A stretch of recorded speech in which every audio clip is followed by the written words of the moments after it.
नमस्कार, मैं शिवप्रिया उपस्थित हूँ आपके समक्ष सूर्य के गोचर के परिवर्तन को लेकर। सूर्य परिवर्तन होने जा रहे हैं 14 मार्च को।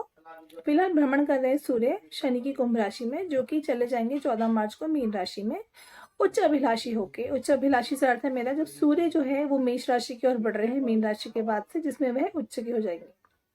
तो सूर्य 14 मार्च को 12:40 पे चले जाएंगे मीन राशि में, जहाँ पे रहेंगे वो 13 अप्रैल शाम तक। 30 दिन का समय है ये। अभी तक मैंने आप सबके लिए 5 वीडियोस बना दिए 5 राशियों पे। मेष राशि पे एरीज, वृषभ राशि पे टॉरस, मिथुन राशि पे जेमिनाई, कर्क राशि पे कैंसर, लियो सिंह राशि पर। अब ये छठी वीडियो है वर्गो कन्या राशि पर। हमारी टोटल 12 राशियां होती हैं। 12 ज़ोडिएक साइंस हमारे टोटल होते हैं। ये मैं आपको बता रही हूँ आपकी चंद्र राशि से। यदि आपको अपनी चंद्र राशि नहीं पता तो नाम राशि से भी आप जानकारी प्राप्त कर सकते हैं। तो चलिए देखते हैं कि कन्या राशि वालों के लिए हमारे भुवन भास्कर आत्मा का पिता का कारक क्या लेकर आए हैं। कन्या राशि वालों के लिए भुवन भास्कर हमारे गोचर कर रहे सप्तम भाव में राहु को सत ग्रहण बना के 12वें भाव के स्वामी बन के। देखिए ये भी बहुत बढ़िया नहीं है आप लोगों के लिए, क्योंकि यहाँ पे दाम्पत्य जीवन को इम्पैक्ट कर रहे हैं। मेरा मतलब है उस पर असर डाल रहे हैं गलत तरह से। दाम्पत्य जीवन में सप्तम भाव से देखा जाता है, पार्टनरशिप भी देखी जाती है। तो यदि आप बिजनेस कर रहे हैं पार्टनरशिप में, तो डेफिनेटली आपस में मतभेद होंगे, जबरदस्त तरीके से विकार उत्पन्न होगा और दाम्पत्य जीवन में भी कष्ट होगा। खामखा की ईगो टकराएगी, एक दूसरे पे उंगली उठाएंगे, लांछन लगाएंगे, बहसबाजी बढ़ाएंगे, क्रोध खामखा आएगा।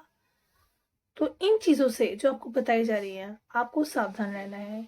यदि आपके अंदर ये चीज है या आपके नेचर में ही गुस्सा बहुत ज्यादा है, आप बहुत अग्रेसिव हैं, तो आपको पहली बात तो मेडिटेशन की बहुत ज्यादा आवश्यकता है। आपको मेडिटेशन बिल्कुल करना चाहिए, प्राणायाम करना चाहिए, ताकि आप अपनी इस क्रोध वाली जो इंद्री है इस पे कंट्रोल कर सके। देखिए हो सकता है आपको लगेगा कि मैं आपको लेक्चर दे रही हूँ, बट ये फैक्ट है, क्योंकि ये 30 दिन का पीरियड आपके लिए बहुत क्रिटिकल है। खासकर उन लोगों के लिए, कन्या राशि वालों के लिए, जिनका ऑलरेडी दाम्पत्य जीवन कष्ट में चल रहा है, वाद विवाद से घिरे पड़े हैं, केस जो है कोर्ट तक जा चुका है।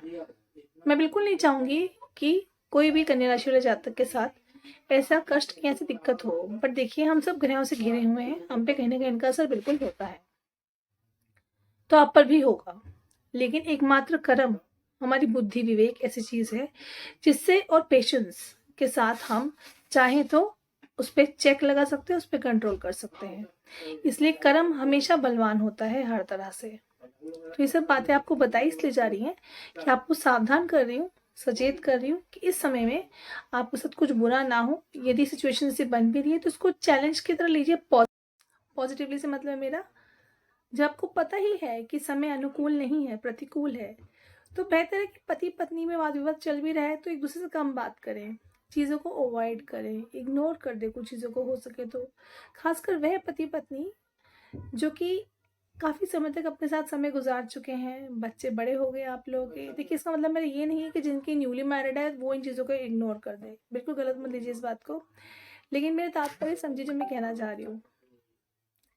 मेरा बस चले तो मैं चाहूंगी कि किसी को कोई कष्ट ही ना हो, खासकर दाम्पत्य जीवन में इस समय के अंदर जो मैं आपको बता रही हूँ।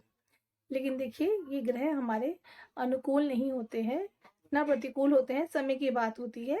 फिलहाल समय आपके प्रतिकूल है इस युति के हिसाब से कन्या राशि वालों के लिए, तो इसलिए मैं आपको सावधान कर रही हूँ। तो आपको क्या ध्यान रखना है, फिर से मैं रिपीट कर देती हूँ, आपको खामखा की ईगो में नहीं आना, किसी थर्ड पार्टी की वजह से अपनी बात खराब नहीं करनी, एक दूसरे पर विश्वास कायम रखना है, एक दूसरे के बीच में कम्युनिकेशन गैप नहीं आने देना है, ना खामखा की ईगो टकरानी है। जितना इन बातों का ध्यान रखेंगे, मेडिटेशन करेंगे, गायत्री मंत्र का नित्य रूप से पाठ करेंगे, सूर्य देव को अर्घ देंगे और नित्य सुबह डिसिप्लिन के साथ उठेंगे सूर्योदय से पहले,